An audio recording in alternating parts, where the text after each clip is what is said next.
विदित है कि संघ ने मुझे कॉन्सेप्ट रखने के लिए अभी वक्तव्य देने के लिए बोला है। तो ये थोड़ा शॉर्ट ही रहेगा कि जितना मुझे समय दिया गया है मैं उसी हिसाब से अपनी बात रखूँगा। तो आई होप कि everyone is able to hear me, है ना? सभी लोग सुन पा रहे हैं मुझे? तो तो जैसे कि मैं बताना चाहता हूँ कि मैं यूनिटी के बारे में थोड़ा-सा अपनी बात रखना चाहता हूँ कि समर संघ जो है, यूनिटी पर कितना फ़ोकस करता है और यूनिटी में कहाँ फ्लॉज़ रहे हैं, कहाँ-कहाँ प्रॉब्लम्स रही हैं, उससे रिलेटेड चीज़ें बताएँगे। तो जैसे कि पिछले 5 साल से लगातार सतत प्रयास रहा है समन संघ का कि लोगों को जुड़ो और जोड़ो, और ये कॉन्सेप्ट क्लियर रहा है कि जब जहाँ-जहाँ, जो-जो लोग जुड़े हैं, वो लोग वहाँ-वहाँ पर जीते हैं, और जब-जब जुड़े हैं तब-तब जीते हैं। अभी जैसे नेपाल में भी हम लोगों ने देखा कि जो जैन जी का वो आया तूफ़ान, सिस्टम बदला। अभी देखिए सारे मिनिस्टर्स वगैरह कितने यंग लोग हैं, और यंग जनरेशन का एक नया थॉट प्रोसेस चल रहा है। सारे जो स्कूल, कॉलेज हैं, सारे गवर्नमेंट के करा दी, चाहे वो किसी भी नेता का बच्चा हो, उसे अब गवर्नमेंट स्कूल में ही पढ़ना पड़ेगा। तो इस तरह से उन्होंने कुछ-कुछ चीज़ें निकाली हैं कि कैसे अपनी इकोनॉमी को ठीक करेंगे, है ना? जैसे सभी का कोई लाइट है, रेड लाइट जैसा, सिवाय एम्बुलेंस के किसी और को नहीं जाने दिया जाएगा। ऐसे कुछ-कुछ उन्होंने बहुत सारी चीज़ें निकाली हैं, नए लोगों ने अलग तरीके से अपनी बात रखी है और तेज़ी से विकास की ओर ले जा रहे हैं। तो एक्चुअली इसमें समझने वाली बात ये है कि पुरानी जो सोच होती है, जब हमने देखा है कि पुरानी जो सोच होती है उसका काम क्या होता है, रोक के रखना, सिस्टम को रोक के रखना। रोक के रखना का मतलब बदलने से मना करना। हालाँकि फिज़िक्स अगर पढ़ते हैं तो उसमें भी बहुत सारे कॉन्सेप्ट ऐसे होते हैं, जैसे जड़त्व का नियम होता है, वो रोकने से के अगेंस्ट होता है। मतलब जो चीज़ चल रही है चलती रहे, जो चीज़ रुकी है वो रुकी रहे। तो इस चीज़ को बदलाव की एक बहुत बड़ी ज़रूरत होती है, और वो जो है समन संघ इस काम को करने जा रहा है, और इतने समय से कर रहा है, और हम लोग बहुत सारी चीज़ों में सक्सेसफुल हुए हैं, और कुछ-कुछ चीज़ों में अभी हमें बहुत आगे जाना भी है। तो मैं कुछ-कुछ चीज़ें ये बताना चाहता हूँ कि जैसे बहिष्कृत अगर हम लोग को किया गया है, सिस्टम को, अगर हमारे सिस्टम को बहिष्कृत किया गया है, तो हमें जो है किसी और को बोलने का कुछ ज़रूरत नहीं है, किसी और को कुछ गाली देने का, कुछ कहीं कुछ बोलने का ज़रूरत नहीं है। अगर हम 90% लोग अगर उनको सपोर्ट करना बंद कर दें, तो उतने में ही सामने वाला सूख जाएगा, ये गारंटी है। और सामने वाले को सुखाने के लिए उसको कहीं हमें किसी और हरकत की ज़रूरत नहीं है, सिर्फ़ हमें अपना साथ देना सीखना होगा। अपना साथ देने का मतलब है केवल समन। इस सिद्धांत को फ़ॉलो करना पड़ेगा, जो कि समन संघ में पहला सिद्धांत यही है, समन संघ का केवल समन। तो इसके कई प्रोस्पेक्टिव्स होते हैं समन से केवल समन के। तो ये भी एक है कि एक तो हम अपने संघ में केवल समन को ही लेते हैं, वमन को नहीं लेते हैं। तो जिसकी उल्टी सोच है, वो हमारे संघ का हिस्सा नहीं है। जिसकी सही सोच है और जो सीकर्स है, अच्छा सत्य की खोज करता है, जो सीकर्स है, शांति की बात करता है, जो जो समता की बात करता है, वो है समन। तो अगर हम सभी 90% समन सिर्फ़ इतना कर लें कि दूसरे को गाली देना या दूसरे को कोसने से ज़्यादा बेटर है कि अगर हम उसको सपोर्ट करना बंद कर दें, तो उसका सारा सिस्टम सूख जाएगा। क्योंकि सिंपल सी बात है, अगर 90% लोग अपने ही लोगों से, अगर मान लो खरीद रहे हैं, कोई भी ग्रोसरी खरीद रहे हैं, सामान खरीद रहे हैं, अपने लोगों के बने हुए स्कूलों में जा रहे हैं, अपने लोगों के बने हुए सपोज़ मंदिर भी बनाए तो उनमें जा रहे हैं, अपने लोगों की सब सारे सिस्टम में जा रहे हैं, तो पैसा भी अपने लोगों के बीच ही फ्लो होगा। भाई फ्लो ऑफ जो मनी होता है, ये इकोनॉमिक जो होता है, जीडीपी होता है, ग्रॉस डोमेस्टिक जो प्रोडक्ट होते हैं, इसका फ्लो किस तरह से होता है? ह्यूमन बेसिस होता है। ह्यूमन बेसिस का मतलब है कि इंसान ही इस चीज़ को फ्लो कराते हैं, और इंसानों के बीच ही फ्लो होता है। तो इसमें एक चीज़ होती है शक करने वाली बात, शोषण करने वाली बात। तो अगर इस सिस्टम में धूर्त लोग बैठ जाते हैं, तो वो क्या करते हैं, इसको शक कर लेते हैं। आप पैसा आपका और शक वो कर लेंगे, खींच वो लेंगे। पता लगा कि मंदिर और सारा प्रॉपर्टी, सारी दीन दुनिया, स्कूल, कॉलेज सब, अगर कायदे से देखा जाए तो 90% लोगों को उनके हिस्से का मिलना चाहिए था। लेकिन उस सबको खींचने वाला, शोषण करने वाला अलग से बैठा हुआ है सिस्टम। एक सिस्टम बैठा हुआ है। देखो, किसी को हम पर्पज़ली ये नहीं बोल सकते कि वो कोई व्यक्ति खराब है या कोई हम केवल सिस्टम की बात कर सकते हैं। जो सिस्टम ऊँच-नीच की बात करता है वो गलत, करेक्ट? जैसे सिंपल सी बात है, कोई चोरी की बात करता है गलत, झूठ बोलने की बात करता है गलत, सच बोलने की बात करता है सही। तो ये क्लियर बहुत सारी चीज़ें जो कि हमें ब्लैक एंड व्हाइट तरीके से समझ में आ जाती हैं। तो वमनों की कुछ-कुछ विचारधारा है जिसको हमें समझना चाहिए। वमन का क्या काम है, जैसे हमारे भी बहुत सारे समन 90% एकजुट नहीं है, इस साइड में नहीं है। वो समणों के साथ वमनों के साथ चिपके हुए हैं पूरी तरह से, और वो उनके लिए खुद कवच बने हुए हैं, जो कि मैंने बताया भी कई बार। तो होता क्या है कि ये लोगों का जो जो जो इस नेचर में होते हैं, ब्राह्मण विचारधारा में होते हैं, वो हमेशा स्ट्रांग के साथ रहते हैं। स्ट्रांग का मतलब जैसे कि आज मेरी सरकार है तो मेरे साथ है ना? कल पहले किसी और की सरकार थी तो मेरे पूर्वज उनके साथ थे। आगे जिसकी सरकार आएगी हम उस साथ में हो जाएंगे। यानी जो स्ट्रांग है, जो पावरफुल है, उसके साथ हो जाते हैं। उसके साथ होने का सबसे बड़ा फायदा क्या होता है? उसके साथ होने का सबसे बड़ा फायदा ये होता है कि उसके उसके आगे पीछे बन जाते हैं और वहां से फिर सिस्टम को खींचने लगते हैं, शक करने लगते हैं, जो मैंने बताया, शोषण करने लगते हैं। तो ये उनके नेचर का सिस्टम होता है। तो इसके लिए क्या क्या करना पड़ता है? इसके लिए अब वो कितना भी झुकने को तैयार है, बट वो अपनी यूनिटी तोड़ने को तैयार नहीं है। चापलूसी करेंगे, कुछ भी करेंगे, लेकिन यूनिटी तोड़ने को तैयार नहीं है। यूपी में देखा होगा कि जब मायावती जी गवर्नमेंट थी तो क्या हुआ था कि वहां सबने मायावती को, चाहे कोई किसी भी कास्ट का हो, किसी का भी बहन बना लिया। सब चालू था, सब मामला सिस्टम चालू हो गया। तो इसका ये मतलब नहीं है कि किसकी गवर्नमेंट आएगी, क्या नहीं होगा, कैसे होगा। बात इसकी है कि जिसका भी सिस्टम होगा, मान लो पहले कांग्रेस का सिस्टम था तो कांग्रेस को सपोर्ट करते थे, कांग्रेस के हिसाब से अपना काम करते थे, वहां से शोषण करते थे। बीजेपी के तो बीजेपी के हिसाब से शोषण कर रहे हैं। तो जो स्ट्रांग है ना, उसके साथ हो रहे हैं। और लेकिन अपनी यूनिटी वो कभी भी नहीं तोड़ रहे हैं। ये बात हमें हमेशा ध्यान रखना पड़ेगा कि कुछ भी हो जाए, अपनी यूनिटी लोग नहीं तोड़ते हैं, जिसकी वजह से वो उस सिस्टम में बने रहते हैं। अच्छा, मैं कुछ कुछ चीजें बताता हूँ। जैसे रिडल ऑफ हिंदुइज्म जो है, बाबा साहब ने जो लिखा, उसमें उन्होंने कुछ कुछ चीजें बताई कि रिडल का मतलब होता है कि पहेली, एक तरह से। मतलब एक एक तरफ हम दूसरी चीज बोलते हैं लेकिन समझते कुछ और है और करते कुछ और है। मतलब कुछ कहते हैं, कुछ करते हैं। तो उसमें एक कुछ कुछ वर्ड्स थे जो यूनिटी को कैसे इनहेरिट करते हैं, कैसे उसको अपने साथ रखते हैं, उससे रिलेटेड कुछ कुछ वर्ड्स थे, जिस पर कि एक तथ्य दिया गया था।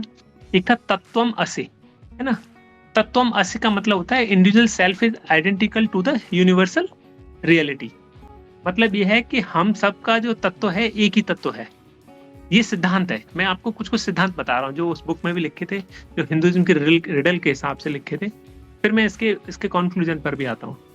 एक था, अच्छा इसमें ये तो तत्वम असि हो गया, लेकिन समण संघ का क्या कहना है यहाँ पर? समण संघ का कहना है कि नो कास्ट प्रैक्टिस, राइट? जाति अभ्यास नहीं। तो ये भी उसी उसी का एक फॉर्मूले का सिस्टम है, लेकिन ये समन साइड से है ना। अब जैसे एक और बताता हूँ, दूसरा था अहम ब्रह्मास्मि, यानी कि divine is not eternal but within. मतलब everything is inside out, not outside in. इसका ये मतलब हुआ कि बमन ने अपना समझ लिया अहम ब्रह्मास्मि।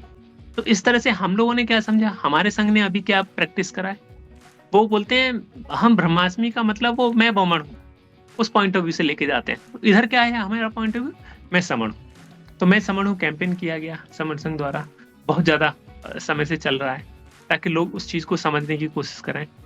एक थर्ड नंबर में बताता हूँ कि जो जो जो फॉर्मूला सैद्धांतिक दिए गए, सर्वम खाल विदम ब्रह्मा।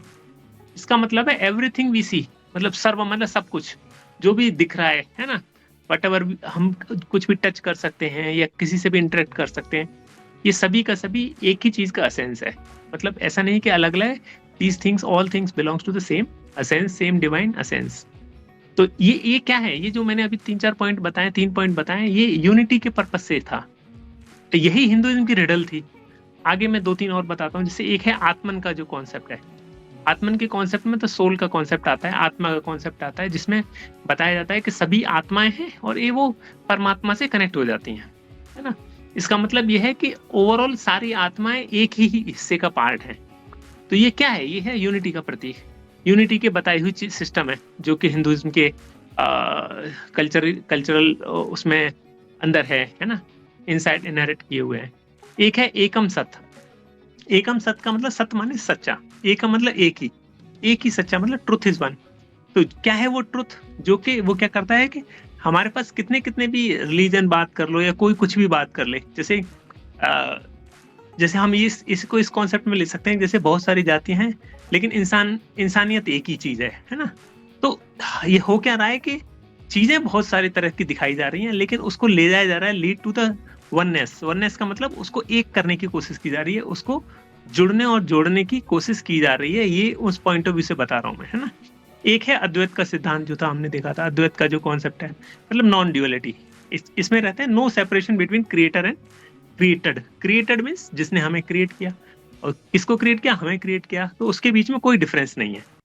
तो ये जो कुछ कॉन्सेप्ट थे ये हिंदुइज्म में थे, है ना? ये बाबा साहब ने जो इस तरह से अपनी बुक में लिखा है, पर उन्होंने क्या बोला कि ये सारे सिद्धांत जो है ये यूनिटी को दर्शाते हैं, मतलब हम सब एक हैं और हमारी एकता की पहचान है। अच्छा, अब इस सिस्टम को, यूनिटी को कौन समझेगा? अब सिंपल सी बात है, वो समझेगा जिसने इस चीज को पढ़ा है या जो इस चीज को मानता है। तो तो क्या किया वमन सिस्टम ने कि समन सिस्टम का पढ़ना लिखना ही छीन लिया, पढ़ने लिखने का धीरे धीरे अधिकार को छीनते चले गए।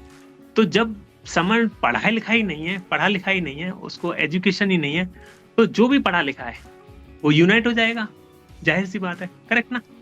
क्योंकि ये सिद्धांत तो यूनिटी के थे।